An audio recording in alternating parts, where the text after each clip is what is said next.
right, we're doing the safety dance tonight. Come on, Jen. Lions. You should have written that like Tigers. minutes ago. No, I want the people to see what we do here live in the sports office. Welcome to the sports office. Well done then.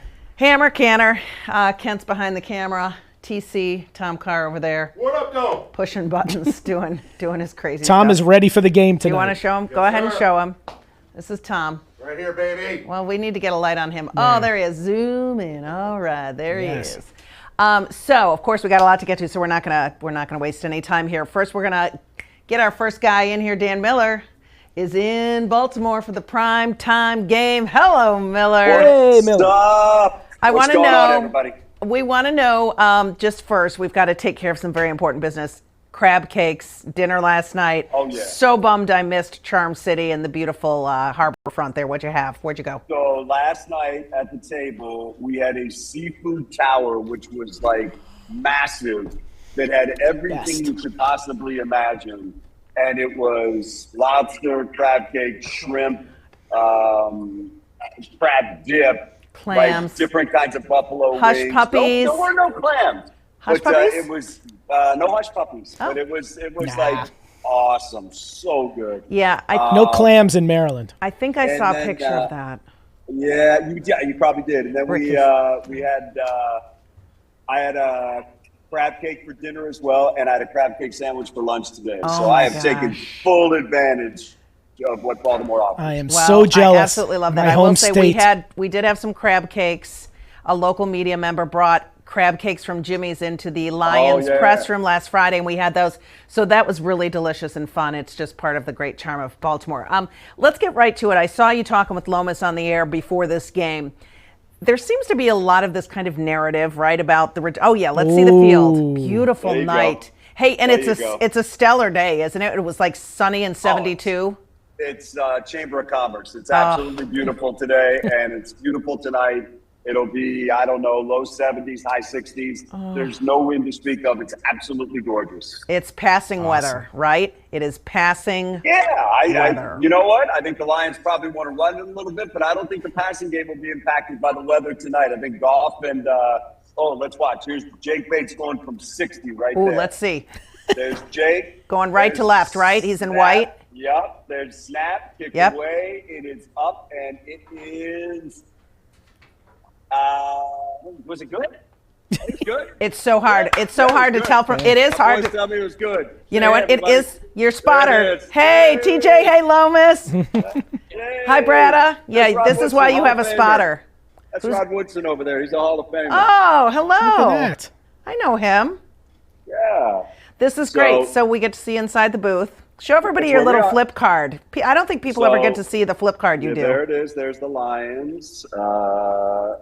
Some people have a lot more on there. I keep mine blank. I just want players mostly. So there's the Ravens offense, Lions defense, Lions offense, Ravens defense. And then we got a little flip card.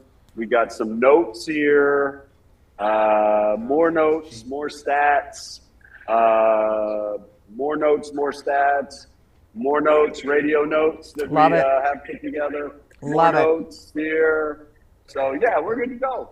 That's pretty good. Do you think you can work in the broadcast at some point tonight that Stoney and I will be doing the post-game show on 97.1 The Ticket? Sure, it's all about Hammer. We're all teammates. Well, we're all teammates. We're all 97.1 teammates as well. That's exactly right. Yeah. All right, let's talk about this, though. I think one of the things I really enjoyed that John Morton said this week, he said, in a nutshell, best defense is going to be playing keep away from Lamar Jackson and keeping their offense on the field. How, in your mind, do they accomplish it? You alluded to the run game. Things didn't go so well with the offensive line, as we know, in Green Bay. We hope they have that shored up, correct? Yeah, and Coach talked about it. He said, look, that game was the one where they learned. This is the game where they put it all into action, and he anticipates they're going to be better. Look, if you're, and Lomas and I talked about it in the newscast a little bit earlier, if you're Tate Ratledge, playing in your third game is worlds different than playing in your first game. Right. Even though it's only a couple of games, just to have them under your belt is massive. So, look, we want to see it, but the anticipation is the communication will be better in this game than it was in Green Bay. But the environment, the atmosphere will be just as challenging. This team always seems to really rise to the occasion in big games. We saw them go into Kansas City a few years ago to open the season when a lot of people didn't give them a chance. They've also done it, on the road in Green Bay in a primetime game when, they didn't really have anything to play for when the playoffs were eliminated. What is it about this team? I know we use that catchy term grit, but what is it about this team that they play so well when the lights are bright and there's a little bit of a chip? You know what, Hammer, I think it's because, number one, they're good. They're really talented. They're a really good team. And I think it's Dan Campbell who gets them ready to play. I think that's one of the secret sauces to Dan Campbell's success is he's great at setting the tone and getting them ready for something, which is why the last time they were here when they were down 28-0 before you could blink was just such an anomaly and sticks out so much because it's not the way this team normally plays, but it's one that you definitely remember. Yeah, and this team's obviously worlds different, talent-wise, personnel-wise, than that game in 23. Dan, I'm gonna pay homage to Woody and ask you what the X factor for this game would be. So if you were to say if the Lions do this, they will win the game.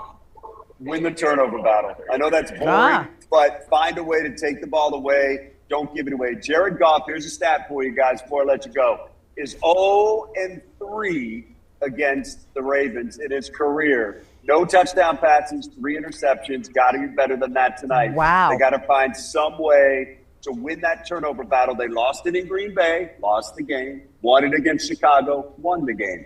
It's the number one determiner of winning and losing in the NFL is winning that. If they could force a couple of empty possessions from Baltimore, that'd be huge, guys. Because with these offenses, I don't think there may not be many empty possessions. Yeah, I agree. I think it's going to be a very high-scoring game. I don't know what the over is, but I'm going to take it.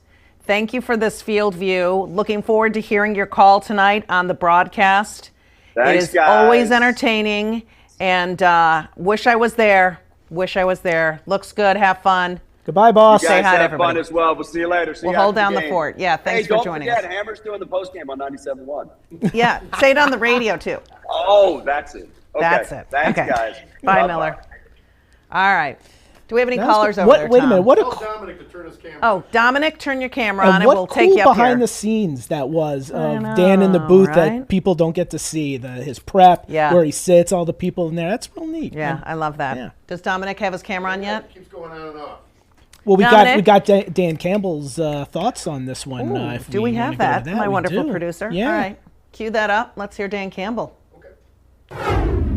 I want to see us improve on the road against a really good opponent, man, who there's a lot of things that I feel like are similar between us. And, when it's not a mirror image necessarily, but yet the principles I feel like are very much alike. And so you want to see us go in there and really improve under that environment against that team. Dan Campbell. And now we are joined by Rich Luterman, Woo! a resident Steeler fan. But the weather is good tonight in Baltimore. Yeah, we saw that. So it's better this way. If it was raining or miserable, for sure, then it doesn't make for good football. And Miller said that there is hardly any wind, which does really seem to play well into the passing game for both of these quarterbacks. I mean, Jared Goff had 5 touchdown passes last week. Lamar Jackson had 4. I expect a shootout. That would be exciting, as long as our team comes out on top. You know what I mean? If it's a defensive game and we win, that's great. Right. If it's an offensive shootout and we win, that's great. Yeah, they just got so much firepower, though. It's gonna be a tough task. The Lions are gonna have to do what they did last week because they're gonna have to keep up, in all likelihood, with the Ravens. However, the NFL is weird, and everyone was crowning Green Bay all last week, and they went and lost to Cleveland and scored 10 points. So you never know. Well, yesterday was just a freakish Sunday in the league, period. 7 games decided in the final 2.5, 2 punt returns of 90-plus yards. There were 2 or 3 blocked field goals. There were all of these crazy things that happened. Greg, something crazy could happen tonight? You said it. I mean, a week ago, I think everyone was anointing Green Bay as the team, and boy, they did not look very strong yesterday in losing to the Browns. I mean, we were all rooting for the Browns. Sure. And it was great to see. It was great to see Green Wasn't Bay it go funny down that the two. we were rooting for a Cleveland team yesterday. I know. Well, and that's also right. look at Atlanta, who beat up on Minnesota a week ago, and everyone's like, "Oh, Atlanta," and Atlanta loses 30-0 to Carolina. Yeah, and it's funny because I heard a couple of people predict that was a Panthers win, that there was just time for a letdown. The NFL is an up-down league, as our friend Bob Winowski and loves it was to a say. survivor pool massacre yesterday. Oh, that's for I'm sure it was. Yeah, all right, we're going to take a break here. Do we have John Neo standing by, ready to roll? All right, John Neo's going to join us after the break. He is in Baltimore as well. We're going to talk a little more Lions with him, but we're also going to touch on the Tigers because I think a lot of people are paying attention to that baseball team right now. We'll be back on the other side of the break in about 2.5 minutes. Stick with us. Wait, where's the music, Tom? Why don't we get music when we come back from the break? Only the open. Okay, only in the open.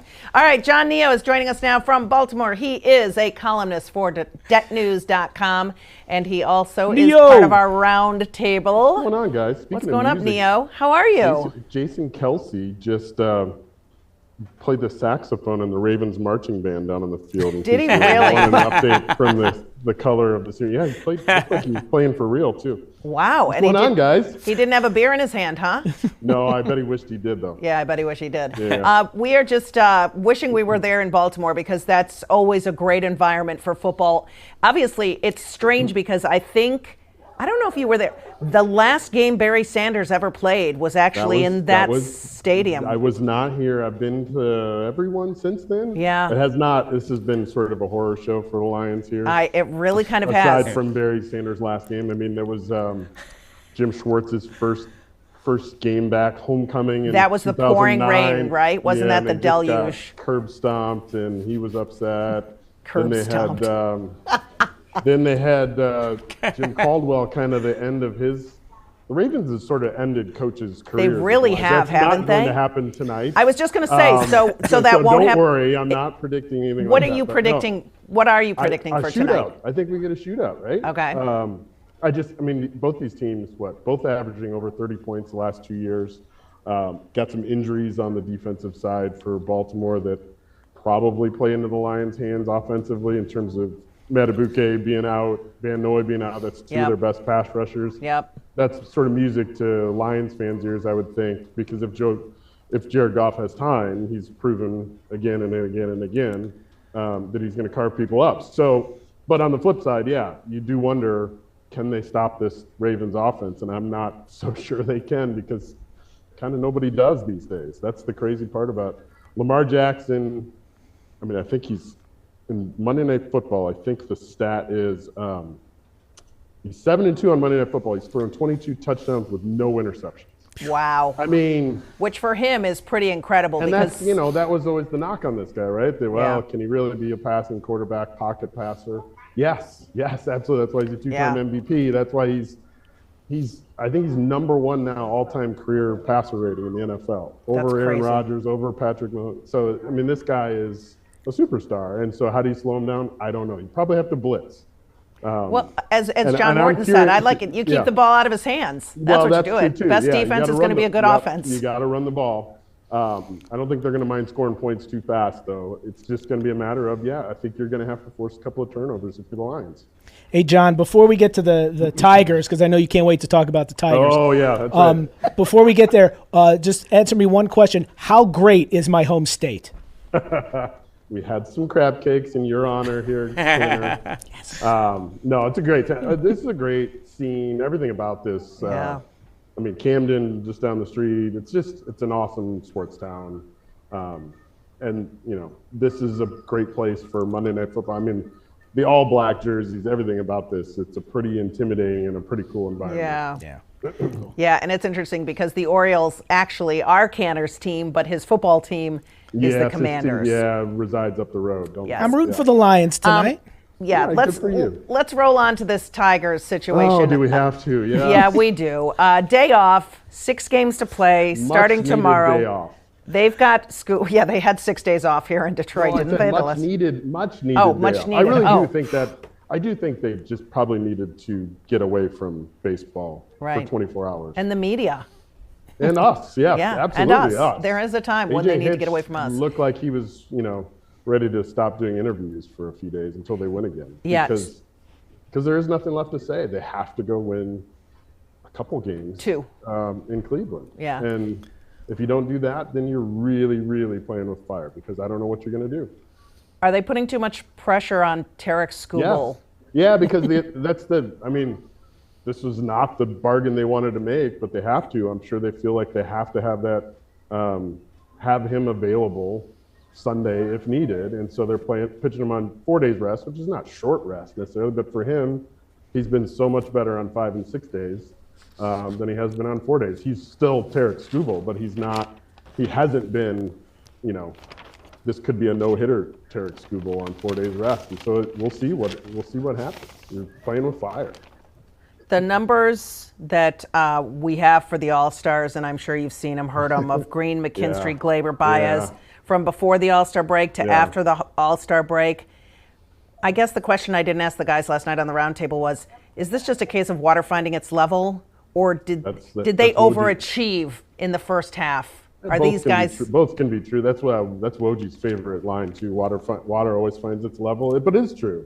And I think that's the argument for the people who are, torch and pitchfork crew with Scott Harris is, you knew these guys were going to come back there. So, this stand pat in terms of the bats, it's questionable, because you knew Zach McKinstry wasn't going to be able to keep that up. You absolutely knew Javier Baez probably wasn't going to keep that up. And now you've got sort of a black hole in the lineup at that shortstop position. I mean, it's just an automatic out when Trey Sweeney's up there right now. And that's when you get into these games, that are playoff style games, you need those guys to come through. Now, maybe one of those guys, maybe McKinstry's a guy certainly that can spark this team. So maybe he comes up big here in this next week and wins them a game with, because he's done it plenty of times, taking the extra base, hitting a triple, whatever it is. But they're going to have to get something like that to get through this.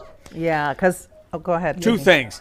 The weather looks a little iffy tomorrow in Cleveland. I think rain could be a factor at some point during the game. And also, the crowd's going to be rocking and rolling. I mean, obviously, with the game and what's on the line, and with Skubal pitching in Cleveland, I mean, it's going to be rocking. So, hey. And Skubal's going to remember what happened the last time he pitched a big game in Cleveland. He got crushed in that. So their manager, Vogt, he's been begging the fans to show up here for this series, starting Saturday and Sunday. He's just been putting out the call, like, take your kids out of school. I mean, the sort of playoff style pleading from a manager, because it's Tuesday, Wednesday, Thursday. It's midweek in the middle of, September. But this is the playoffs, man. They're in the playoffs, both teams right now.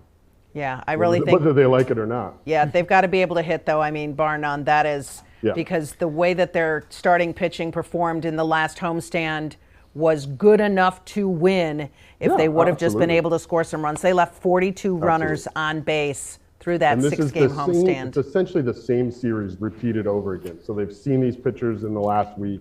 There's no excuse for, we haven't seen these guys since July or whatever. No, you just saw them last week. You know what they're all about. You know what they're going to, So it's just a matter of, can you win those individual battles? Yeah. Just sort of like this football game. Yeah. Can you win all those right. individual battles? We'll have fun. We will look forward to reading you on detnews.com. See your column. Yes, indeed. Hopefully the Lions can pull this one out. It would be a very big win for them. Yes, but it would be huge. As I said on the 6 o'clock tonight, it's not the end of the world if they lose. They've just got to play respectable, in my opinion.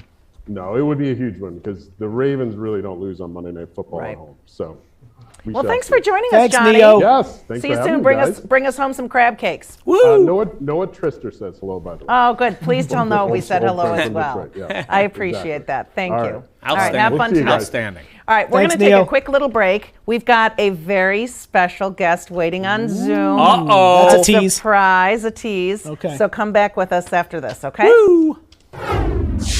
All right, welcome back to the Sports Office. Rich Luterman, Greg Canner, Jennifer Hammond. We've got a Zoom caller. Ryan, come on in. Welcome to the Sports Office, Ryan Canfield. What's up, guys? I hope I'm not a very special guest. I'm just some guy that's had the pleasure of being around you guys. Wait, you were our intern in what year? Last summer. last summer, 2024, I think. Feels like wow. forever ago, though. It does feel a long But time he's ago. famous at Indiana University. He is all over, the media there. Give us a quick update. Yeah, what are you up to? Well, I'm lucky enough to be around one Yinzer right now, but another one is taking over Bloomington. So, Rich, it's good to see you, man. Good to see you, man. Good. You're looking good. You guys would get along so well. I do want to say before my question, just one in. How about Lake Washington, an absolute star? However, it is September, so that does play into effect a little bit. And Hammer, around Christmas time, I have a holiday present for you. Okay. It is a signed shirt by Pat Firstweiler. I'm not home right now, obviously, but I will get it for you. And Seriously? Yes, I ran it at a very special occasion, my sister's graduation party. So You're the man. He sucks up well. You are the man. Yeah. No, you are the man, Canfield. So happy that everything's going well. Yeah. So Okay. my question is, I live with a Cleveland sports fan, and it's kind of a pessimism off right now in regards to baseball. What is your guys' confidence level of the Tigers winning the division? And also, oh my goodness, my landlord's dog just pulled up. Oh, Wow, hi, look at buddy. that. Well, we're going to have to answer this in 1 minute because we Big only have dog. a Go minute ahead. left. That's a really pretty dog. Go ahead. Confidence level on the Tigers. My confidence level is not good, and I fear that what is going to happen is they are going to make the postseason. They're going to have to be in the wild card, and they're going to have to see Cleveland again. And this is going to become one of those horrible, scary things like it was with, I don't even know what the equivalent of any other sport or matchup would be, but I baseball's don't feel good weird. about this team right now, and I don't know what's going on and what's going to fix it. Getting Scooble twice in 6 games can give you a little bit of hope. But once they get in, if they start playing well again, they got a shot. But right now, it's hard to believe they're going to go Luterman, on what's a that run. strategy about hope? That Hope saying is about not a strategy. Hope is not Yeah. a strategy. Hope That is is not a strategy. All right. Thank you, Ryan Canfield. Will you Ryan, call us be again well. sometime when we can have you for more time? We'll put you at the top of the show for 10 minutes, okay? Thank you guys so Great much. to see your right, face. see You ya. All right, look we got to great. go. We're Yeah. going to get cut off. All right, he's Bye. mature, he's humble. See you soon on the Sports Office tomorrow. Go Lions!